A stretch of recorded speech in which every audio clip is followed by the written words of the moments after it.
সবাইকে আমার ইউটিউব চ্যানেলে আন্তরিক শুভেচ্ছা জানাই। ওকে ওকে আমি আজকে 5টা মাছ গ্রিল করলাম, তারপর সালাদ দেখতেছেন, 2 পদের সালাদ, তারপর চিংড়ি মাছ একটা গ্রিল করলাম 2টা প্লেটে। একটা প্লেট আমি ভিতরে দিয়ে দিলাম।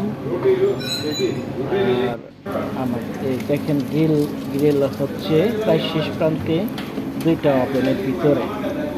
ওভেনের ভিতরে গ্রিল করা হচ্ছে 5টা।